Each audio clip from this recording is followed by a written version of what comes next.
YouTube, we're not at the normal location. We are at my girlfriend's house. This is her dad's Yamaha Chappy.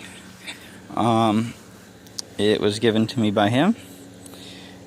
It did not run. He could not figure out why. He replaced the ignition coil because it had no spark, and it still had no spark. And he cleaned the points and still no spark, and had voltage from the stator and said no spark, so he couldn't figure it out.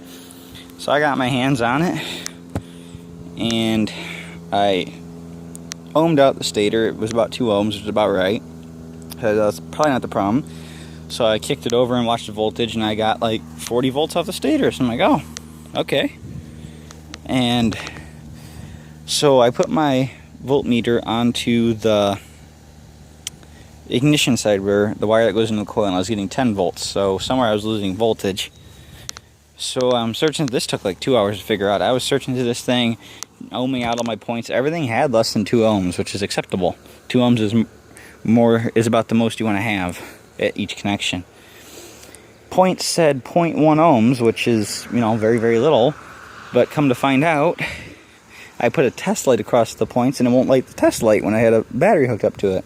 So that meant that for some reason there was excess resistance in the points. It's hard to explain how that works, but you can have 0 ohms when there's no voltage. When you apply voltage, it can become a higher resistance.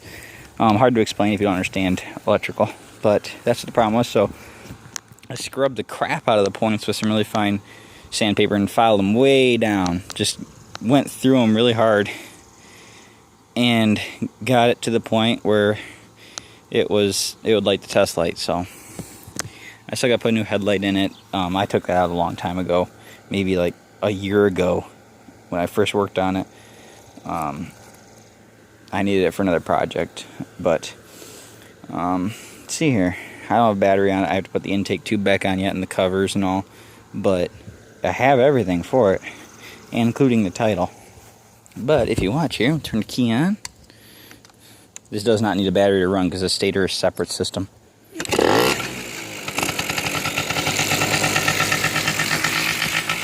Hers. Didn't have to clean the carburetor. Put gas in it, started it, it ran. I have to adjust the idle though. This is a 2-speed automatic transmission with high and low, so it technically makes it a 4-speed. But let's go for a little ride here. It does about 35 on the street with high gear with me on it, and I weigh about 180 pounds. There. See if I can ride this thing one-handed.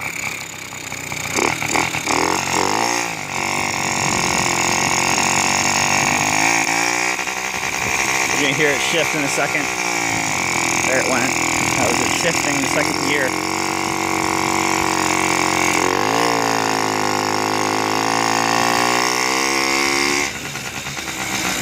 I have no brakes because my right hand that I'm using to give it gas and all is also the front brakes. And I found out earlier you don't really want to pull the front brakes on this thing.